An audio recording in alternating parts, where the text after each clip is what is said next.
Hey everybody, welcome back to Northernlion Plays the Binding of Isaac AFTERBIRTH Plus, where we have just been, cruising. Easy runs. I'm sure the discourse has started to begin. Will you play as Isaac? Excuse me. Will you play as Random? Will you play as Lost? Will you play as the Keeper? The answer is perhaps. For now, I'm just enjoying. You gotta, I understand. If you're hungry for 12 hours and then you eat, though. As soon as we're aware that we can do that, we're gonna do it. Curse of the Unknown's kind of binding our hands right now, but if you're hungry for 12 hours and then you eat a huge meal, your hunger gets erased so quickly, right? Maybe not so quickly, but you know what I mean. I'm making a bad metaphor here. The metaphor is that I've been doing completion stuff for the save file for months. I'm eager now to be in a position where I can just do Eden runs. Just kind of, I don't want to say zone out, since the idea that this is not, high quality content. I still need to go back for Infestation 2. Not zone out. Get into a meditative state is what I'm looking for. Because zone out is like, I'm just going to throw Christmas with the cranks on TV and then fall asleep on the couch. That's not where I'm getting at. What I'm getting at is, start reinforcing these Eden runs. Enjoy the thrill of the randomness that comes out every single time. You get the general gist of it. Now we can definitely get Infestation 2. I wish I had done it. However, we're gonna instead fight this guy. I'll tell you what. If we get Shoop-to-Whoop, I'm not crapping on pause button. We might fight Famine and be like, oh, the pause button's where we want to go. But if we can get Shoop-to-Whoop followed by Infestation 2, this is an unbelievably good run. By the way, it's not that I didn't mention our stats. I actually didn't look at them. And I would say that, to be honest, they're all kind of hovering around that average kind of mark right now.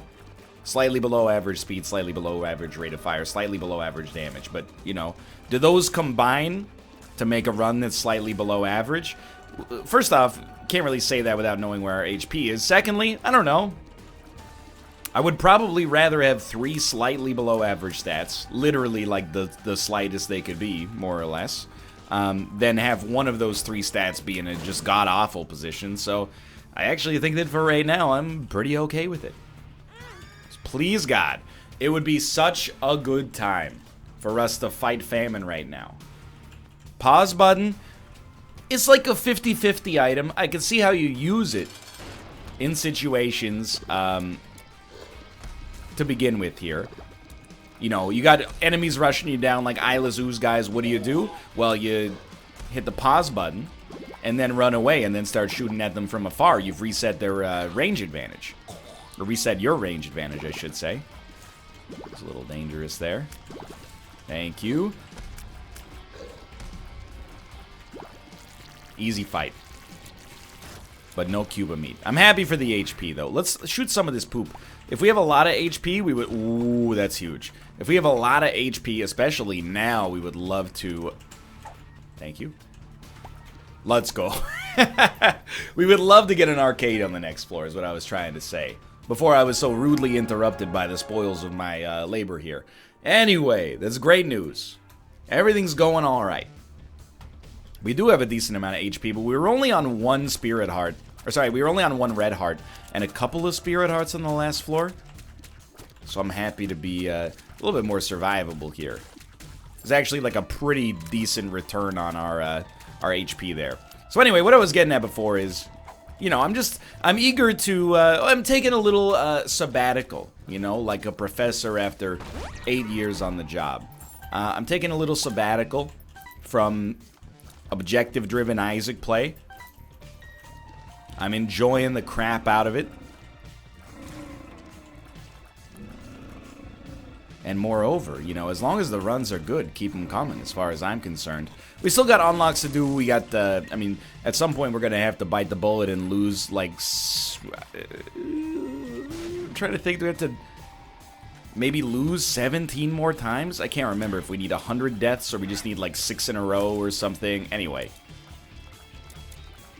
I went back into the direction here, by the way, because I was hoping that we would find that the secret room would be adjacent here, but obviously not the case. What I'm getting at, we got other achievements to take place as well, but for now... No, you jerk. Now I can't go to the cursed room, and you just continue to become more and more of an incredible annoyance. There we go. Finally got in there. This run is very good, though. The only problem, as I see it right now, is we got a card-related issue. We can't get them. Huge. We're only getting pills. Dogtooth, actually pretty solid. Huge. When you can't see your map, being able to find secret rooms is valuable. And I'm trying to give it... No. I'm trying to give it a little bit of a window, you know, because it goes, oh, woo! Like that old Kia ad, remember? For the Kia Sorento. Come into Kia and say, aye! I wonder how many people actually did that. Surely it has to be at least in the hundreds, right? I'm not suggesting most people saw the ad and then walked into a Kia and went, aye. What I am suggesting... Oh, okay.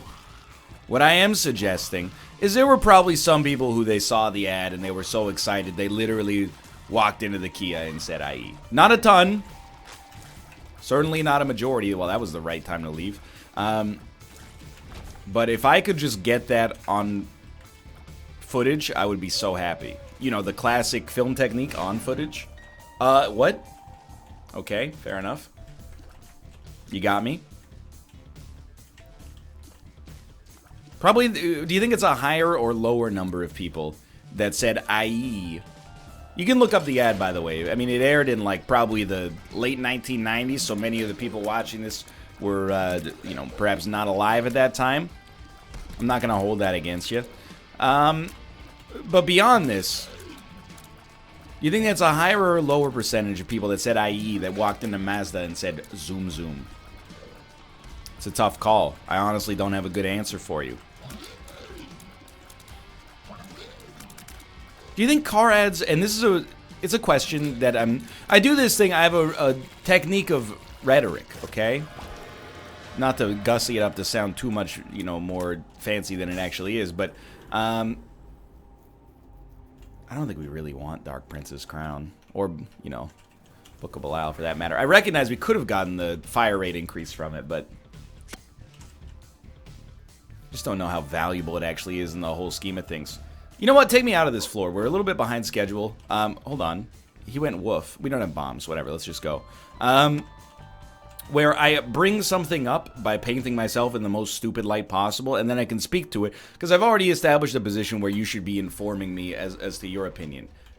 It's like a Sarah Koenig sort of thing. It's a bad habit, to be honest. But if I paint myself as being naive immediately, it probably makes you more likely to offer up some information. I end up learning more, not just about the subject at hand, but about you as well. What I was going to say is, do you think car advertising really works? It always, you know, as I've gotten older, I've realized, you know, advertising is more than just, you know, did you see this ad and then buy this product immediately? There's a sweet science to it, you know, like, does it, and I've learned this from talking with, you know, game publishers about stuff like, and developers as well, about stuff like, you know, sponsored deals, you know?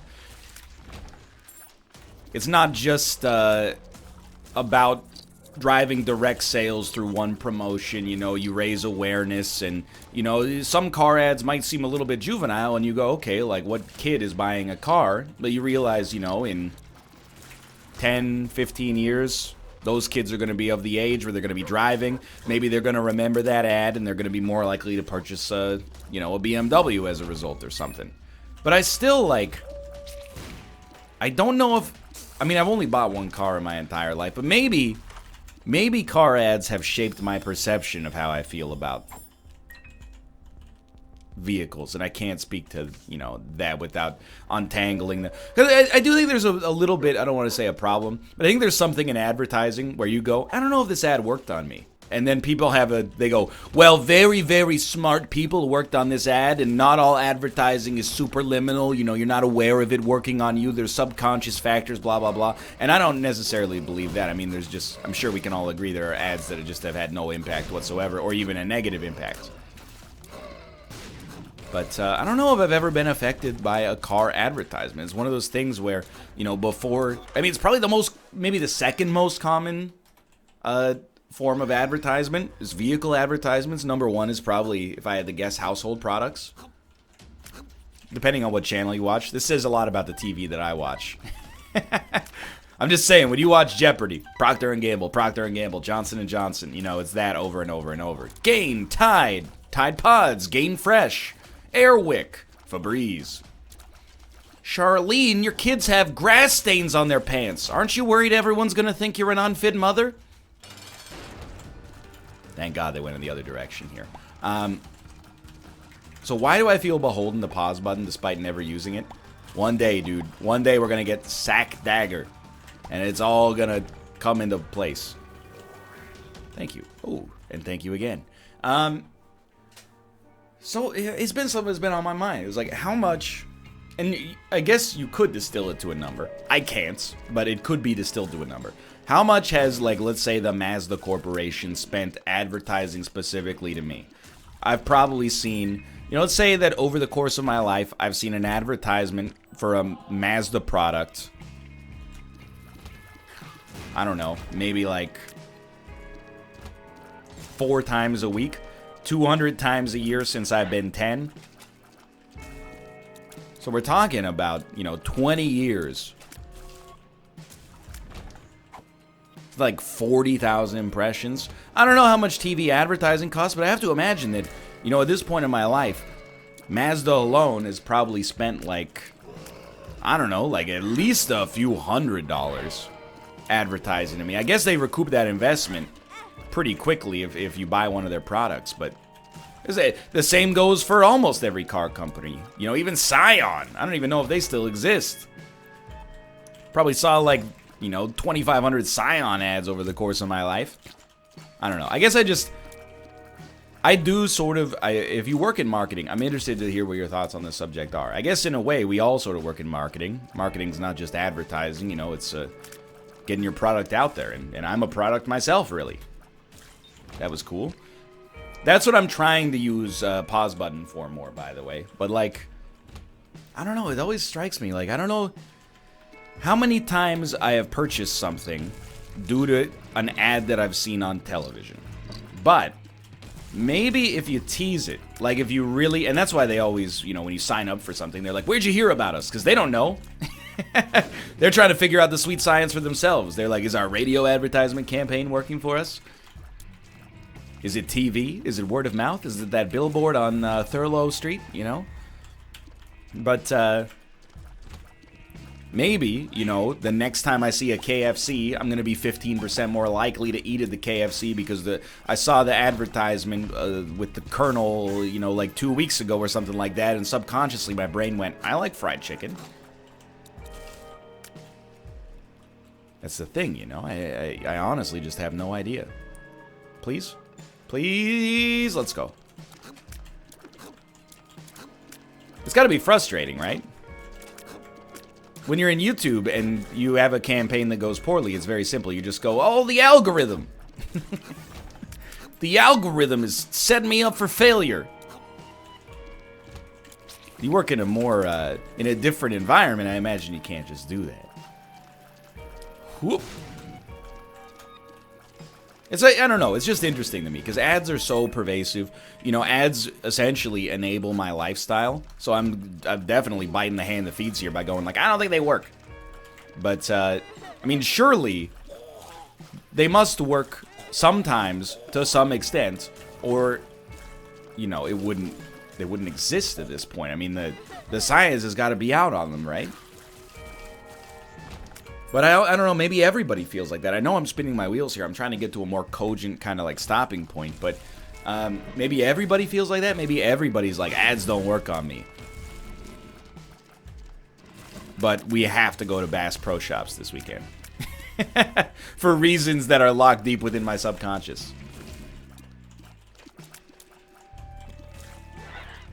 I was thinking about this last night. I was thinking... And these are just, I'm spitballing, right? I'm not trying to suggest that this is actually a phenomenon that's happening. But I was thinking to myself, you know, there must be a market, and by must be, again, I need to restate, it's just my own opinion here, but when I was a kid, and even through to, like, adulthood, there was this idea in my head that, like, there was... I got to thinking about it, by the way, because it was inspired by a post about life hacks, and it was the dumbest life hack I've ever seen in my entire life, and people were dunking on it on Twitter, and I was like, ha ha ha ha ha. I was having a great time. But the life hack was, don't have any hard shell tacos, just drape your tortillas over the oven rack and heat it up, and you'll make a hard shell taco. And so the gist of it is, don't have any tortillas, use a tortilla. Anyway, so I was thinking about life hacks, and the fact that, like, I was starting to think, do you think we've maybe exhausted all the life hacks? When I was a kid, and even through to, like, you know, freshman year, sophomore year of university, these YouTube videos would go viral. That's like here's how Japanese people fold t-shirts, and they're folding the t-shirt in like 2 seconds. And that's arcane knowledge back then. You know, because prior to the existence of the internet, how else would you discover that tip? You'd find out about it in a book, or they'd be on like the friggin' Johnny Carson show or something like that. Now, all these secrets can be widely disseminated. And they can reach millions and millions of people at will overnight. Or, you know, if you want to be more technical, in like a fraction of the time that it would take you to otherwise be aware of these skills. So I think it fostered this idea that, you know, there's an endless supply of life hacks out there. You know, when I was younger, you learn how to fold a t-shirt. Your mom teaches you. Her mom taught her. Maybe she worked at Old Navy or something like that. Now it's like, if you're 13 years old and you want to know how to fold a t-shirt, do you ask your mom, or do you just YouTube fold a t-shirt, you know?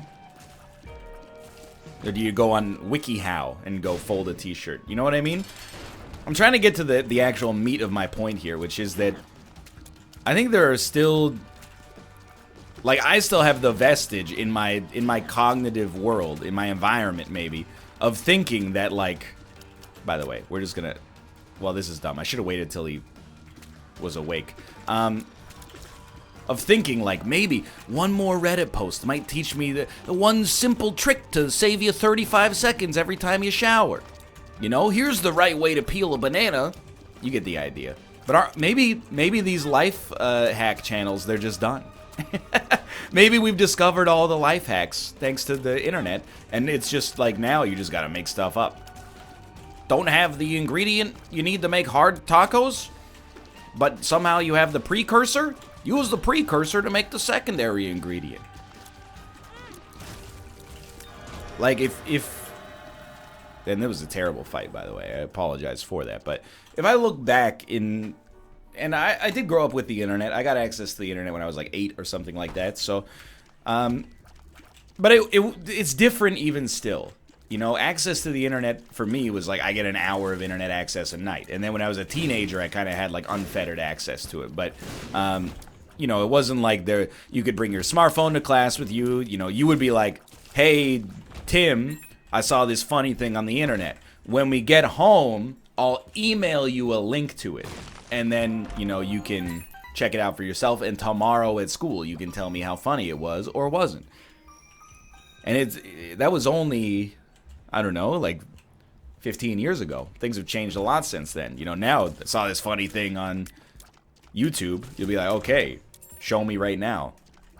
It's better, but, you know, the fact that it's faster has some interesting consequences, I guess is what I'm saying. You know, I was thinking about it as well when I was watching Jeopardy, and I was like, you know, if you're 12 years old, does Jeopardy make any sense to you? If you think about it logically, does Jeopardy make any sense now? Like back in the day, there was a little practicality to having trivia. Maybe not much, but there's a little practicality. You know, if you became the trusted trivia expert, people would be like, hey, we were having an argument. What's the biggest Great Lake? And then you'd be like, Lake Superior. And they'd be like, see, I told you. Now... If somebody came to me and was like, what's the biggest lake? I would be like, is Lake Superior? And they'd probably be like, I don't believe you. And they'd look it up on Wikipedia, which is better. You know, you have easy access to this kind of information. You know, having all that information locked inside of your head is not necessarily a practical sort of thing. I don't know where I'm going with it. I'm not trying to make like an overarching point. I'm just spitballing, you know, in things that I have found interesting lately, which is like, and I've been thinking about it as well because I have this exam, and this is partly is definitely going to make it seem like I'm just trying to get out of my exam, but you know, my exam tonight is open book, but there's no internet access. So we're able to access all of our course notes and material, and it's a practical exam. You know, programming essentially. At least every exam I've taken, except for Agile, but, you know, that doesn't bear mentioning. The exams have been like a practical, hey, here's a spec, build us an application that does this. So you have to know what you're doing to begin with. It's not like you could just go with it, Stack Exchange, make me, you know, a bank account, you know? It doesn't work like that. However, we should try to donate here. We're not going to make Boss Rush. We don't want to do Boss Rush anyway. Our run's a little offensively sort of impotent, but, you know, the run is still fun nonetheless. And we should be able to get to a reasonable level of success, but that's just my, like, 5-second rendition of where we're at. But I was like, man, this is like some Stone Age stuff right here. Why, if you're going to make it open book, why not just make it open internet? I get that it's a test of what you've learned in the class, but we live in a world where, like, not giving me internet access during a test in which I'm building something is like... I'm not even saying it would make it easier, to be honest. It's just like a weird abstraction of the real world. Like, in what world do you work as a programmer and not have internet access? I get it's testing what you've learned in the class, but, I mean, it's not really testing what you've learned in the class when it comes to writing an application. It's actually just testing how well you can write the application. And I think being able to, like, you know, look stuff up on the internet is actually a really applicable skill in the modern workforce. And I know that sounds ridiculous, but I mean, I think that to suggest otherwise is kind of not understanding, you know, the reality that the world is in right now. Where, you know, you have the sum total of human information and knowledge at your fingertips. The limiting reagent becomes how efficient are you in accessing that information to some extent. Now, again, I'm ready for the exam. I'm not like, well, if you just let me use Stack Overflow, it wouldn't be a problem. But I'm just saying. It's like the same, and I wouldn't have felt like this probably even like in college, which was 10 years ago roughly.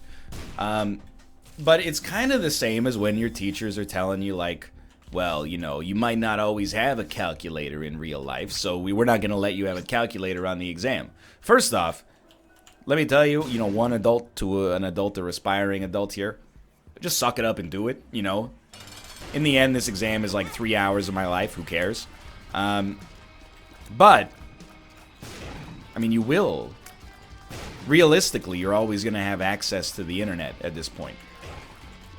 And if you don't, can you concoct a thought experiment where, you know, you can't use internet access to help build your programs? What is it? There's been like an EMP that's gone off and it's taken off. People always go through these hoops that make no sense. You know, like, well, you might not have a calculator if, you know, a solar flare fries all electronics on the eastern seaboard like it could within the next 10,000 years. Okay, you know what I'm going to be worried about then? Food, water. I'm not going to be as worried about, you know, hey, can you help me find the angle of incidence for this thing? I relied on a tool in math class, and as a result, I'm useless now. How am I supposed to find the 2 y-intercepts of this cubic function? Should have paid attention in math class. Meanwhile, your kids are like, Papa? Mud for dinner again? If only I'd paid attention. Hadn't relied on my calculator in order to do these mathematics for me. You know, the situation just doesn't... It's the same with... I mean, maybe... I don't understand. Maybe I'm missing something important here, but for programming, I'm like... Everything I've heard from, like, industry-level programmers... Now, admittedly, I don't know if they're making the next Facebook quote-unquote. I'm not saying they're bad programs. I'm just saying maybe those people are too busy making their own next Facebook that inevitably is going to be incredibly successful, of course, to watch my videos, or at least to talk to me about it. But everything I've heard from other programmers has been like, yeah, pretty much like at least like 25% of doing my job is coming to head with a problem and then just Googling it in the right way in order to get a response quickly and appropriately. And there's what's wrong with that, you know? I've become a little bit of a programming nihilist, you know? Sometimes I just write the method name wrong.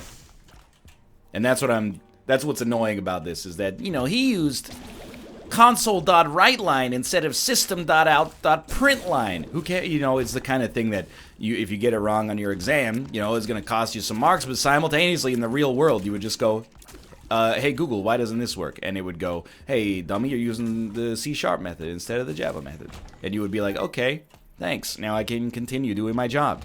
And if you knew the method properly, it saved you 2 seconds. Congratulations. You know, if you add up those 2 seconds with all the other 2 seconds you save by not Googling something, you save almost enough time to make up for the time you would lose by not Googling a real problem you're inevitably gonna run into. Sorry, I forgot how to speak English there temporarily. Can't Google that. By the way, this run is good now. And this is why.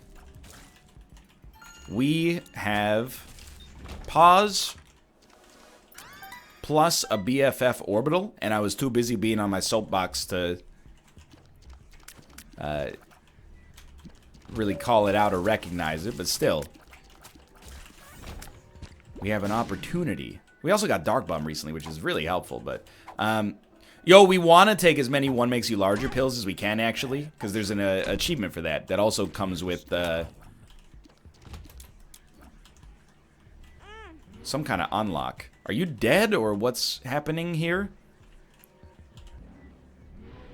I think you're dead?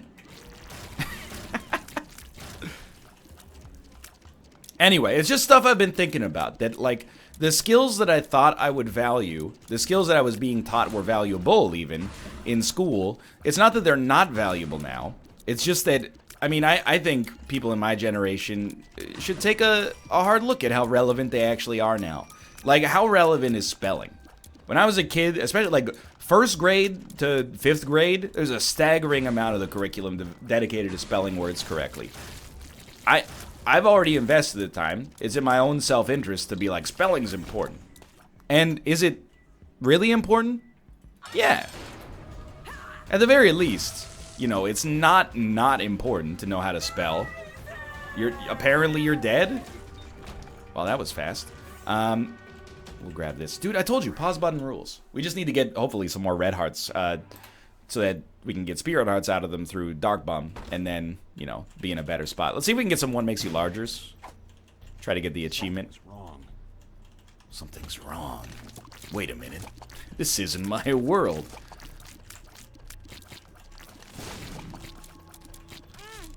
You know, oh, well. In the end, we've gone from a point where, like, spelling is important because it helps you get your point across more cogently. It helps people understand what you're saying. This is all still true, but at the same time, you know, with the existence of spell check and like autocorrect and stuff like that, spelling is important. And I'm really just throwing the question out there. Spelling is still important, but is it as important as some other skills that, you know, we might not have considered important before because we weren't aware of them? Maybe yes, maybe no. Everybody can agree on a couple of things, one of which is that, like, you know, in the modern day, people probably shouldn't be wasting their time learning cursive writing. I think most people... The most positive thing I hear about cursive writing is people that are like, well, I use it, sure, but, like, does everybody need to learn it? Just because, like, 1 out of 8 people have actually bought the Kool-Aid and decided that it's the fastest way to... Right?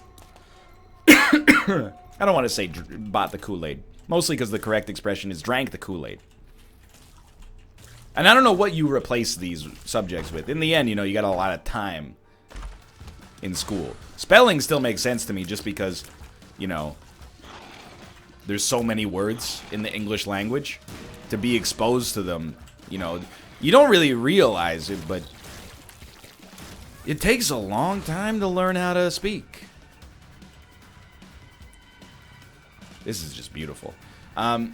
So I understand that part of spelling is just introducing people to new vocabulary as well. And, you know, I do think vocabulary is important because I'm a weirdo and I place a very, like, my communication style is mostly, when I communicate to other people,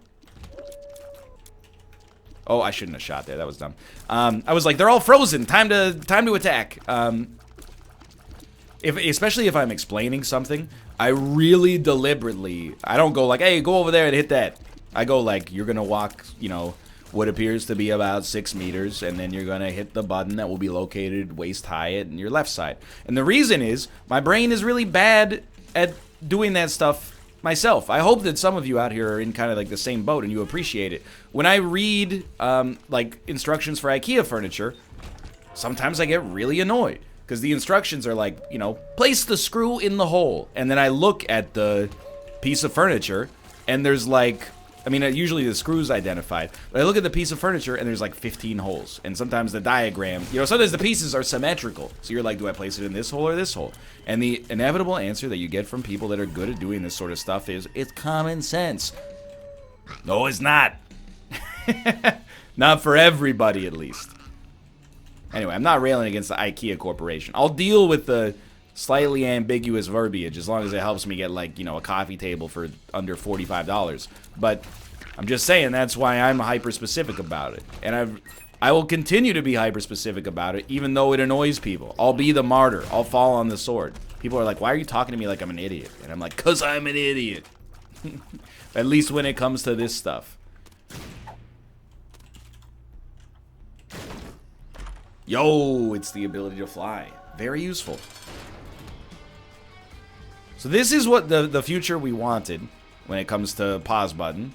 Is doing wonderful work for us. We only have to actually shoot enemies once every couple of rooms, which is very, very nice. Wow. Okay, well. It's entirely my bad. We'll be moving on. We could still lose this run, by the way. It's strong. But once every 2 rooms is not. Anyway, I'm just thinking about that stuff. I think we, you know, if you're roughly the same age, if you're within like 10 years of my age, you know, we're kind of in this together, right? And we got to think about, you know, the skills that we learned in university, or sorry, in high school, middle school, and maybe even in university. Are they that relevant in the modern world? Is there a way that we could refactor it to make the next generation's life a little bit easier? Or make their skills more appropriate for the modern world they're going to live in. And I know if you're like 20 right now, you're like, screw the generation coming after me. I got to get a job. But I'm of the age where I'm like, I'm going to be making that generation eventually. So, like, you know, I got their interest at heart as well. We will take this, but not yet. I want to finish this room first. Excuse me, you're not beholden to the laws of freezing, apparently. That was huge. What makes you small? And I feel that as well. But, like, I genuinely, I don't know how you teach this in a class, but people are, in my opinion, not as good as they should be for the modern world at using search engines. And I'm not even talking about using, like, my uncle is a nerd. And when I was like 10, he bought me this book that was like 10 tips and tricks to use Google. And I read it one time. It is not really informed. I mean, I was obviously a nerd as well because I actually read the book. But it was like, hey, you can use minuses and quotation marks to make your search queries that much more specific to what you're actually looking for. That's fine. But honestly, like, Google has gotten so unbelievably good at human interpretation. Like, I'll level with you. Here's how good Google is. I'm going to get back to my original point earlier. Or the point I was making earlier. I was watching Christmas with the Cranks, as mentioned. I Googled an actor who was from Christmas and the Cranks. His name is Tom Poston. I did not type Christmas with the Cranks into Google at any way, shape, or form. And this is mostly a hunch, but anyway, I Googled Tom Poston. He was also on What's My Line a lot, you know, like the 1960s game show. Anyway, you got something for me? Infested. I don't think I want black powder. We're just a little too slow. Anyway, I Googled that, and then later I was like, okay, I want to see what the critical reception of Christmas with the Cranks is. I know it's bad, but how bad? I typed in Christmas. First result that popped up, Christmas with the Cranks. Now, I don't doubt Christmas with the Cranks is a searched term on Google, But if you Google, I could probably just do it right now from an incognito window. I don't know if that's how incognito works. Just give me a second here. I'm going to tell you, I really doubt that Christmas with the Cranks is the first autocomplete. Christmas. Okay, it doesn't do autocomplete in incognito, apparently. Christmas. Oh, actually, I typed G Christmas. Okay, Christmas. Christmas songs. Number 1. I'm telling you. I'm pretty sure that what had happened is that I Googled an actor who was in Christmas with the Cranks.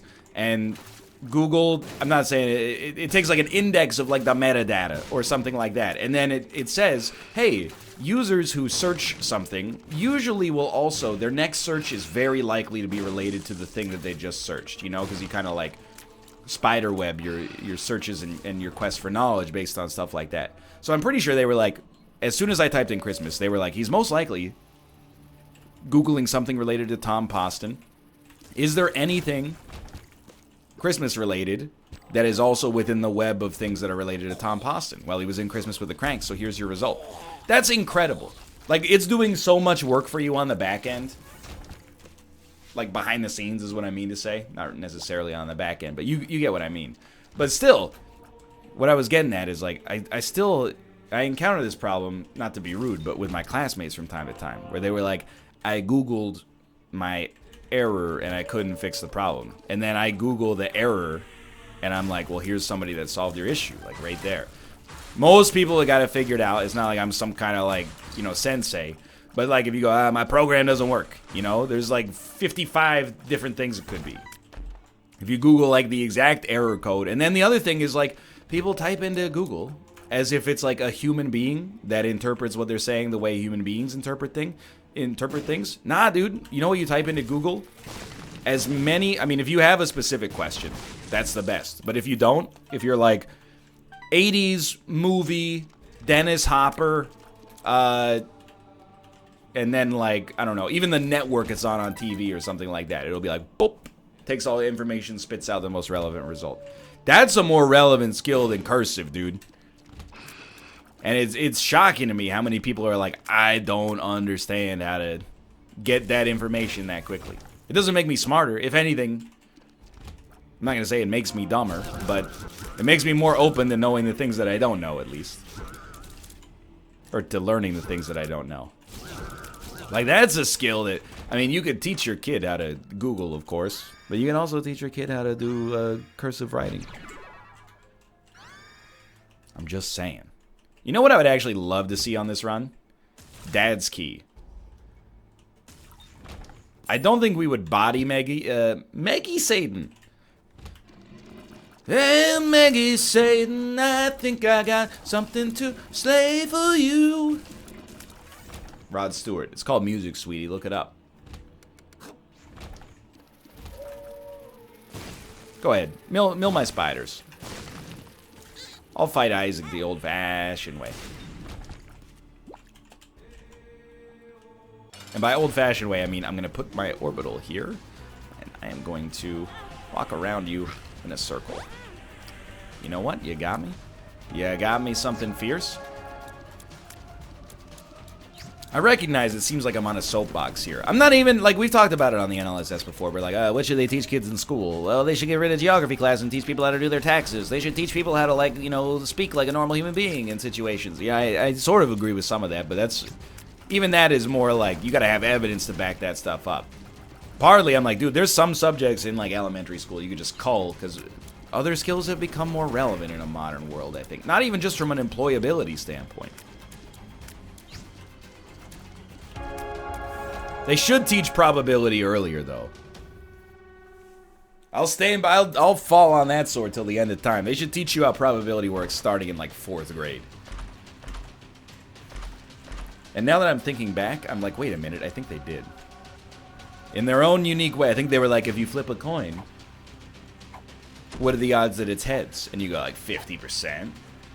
And then they're like, what are the odds that it's heads the next time? And you're like, less, because it was heads the time before. And then the teacher goes, that's where you're wrong, kiddo. And then you flip it and you get the tallies going and you go, ooh. I do remember one of the greatest. I had actually like an amazing teacher in 7th grade and 8th grade. It was the same teacher, and it was a combined class. I still remember one of the lessons. I'll give you one, not touching, but maybe thought-provoking anecdote. Then I'll give you a really funny one coming after it, I promise. The thought-provoking anecdote is she always did these experiments with us, or like these exercises at least, where she would put us into teams. So there'd be like, 5 teams of 6 people. And then she gave every team in this one like a different set of tools. So she was like, one team, you get like 30 sheets of construction paper. One team, you get, like a pair of scissors and, a couple of glue containers, blah, blah, blah. And I don't remember the exact, deliverables for the exercise, but it's something like make a poster is relevant for this. Anyway, so the best poster wins, right? So you had to go around to other groups and you'd be like, hey, you got paper. Well, I got, markers. So will you give me like 10 sheets of paper for one of my markers? Okay, how about 6? So you learn a little lesson about economics.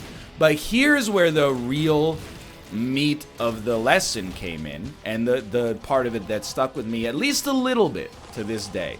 And it's an oversimplification for sure. I'll be the first to acknowledge that. But when we finished, some people had amazing posters. Some people had terrible posters. And, the amazing posters won, and the terrible posters were rightfully derided and made fun of. And we were doing, like, our post-mortem, and she's like, what are your thoughts on the experiment? Like, if I run it again with another class, like, what would I change? And someone, it was not me, but they were like, well, it seems a little unfair that some of the teams started with, like, so many resources that were so relevant, and some of the teams started with, like, a bunch of junk. If you're the team that starts with 4 paper clips and somebody else has a box of markers, you're at a disadvantage. And she was like, exactly. She's like, she turned it into a lesson about how, like, on a global level, not every country started at the same position, not just when it comes from natural resources, but, the history that led them to the modern world to begin with. Some of them have advantages and some of them have disadvantages. So, is it that countries that are doing worse economically have just mismanaged resources? I mean, that might be the case in some cases. I don't know enough about it to speak to it, but either way, not everybody started on the same foot, and the same is true for people as well, We were in a class that was accelerated because back then they foolishly thought that, we were smarter than the average person. And been proving them wrong ever since. But, just because you made a better poster than the other team, that doesn't mean that you're better poster makers. Maybe you started with a little bit of a head start as a result of the toolkit you were given. And I thought that was a really good lesson. I think that's a lesson that...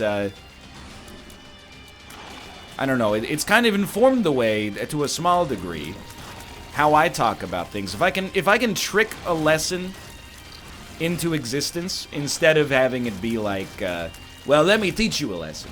I always think that that's more valuable, is when you accidentally kind of like learn the lesson for yourself. It sticks and is more meaningful. So that is, at least on some level, that one day of class has stuck with me. And that's cool. I think that's the sign of a really, really good teacher. Another lesson, and this is how you know I've been the same person this whole time.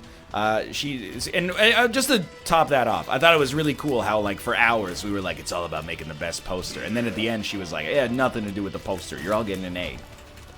What it had to do with was recognizing, the different advantages and disadvantages we all have. And, working together to do our best to surmount them. Not really something that's on the Ontario, primary school diploma requirement, but still, appreciate it nonetheless. She gave us another one that actually was about the exercise at hand. 5 teams of 6. Every team gets a deck of cards. You have to build the tallest house of cards you possibly can. We were doing some funky stuff.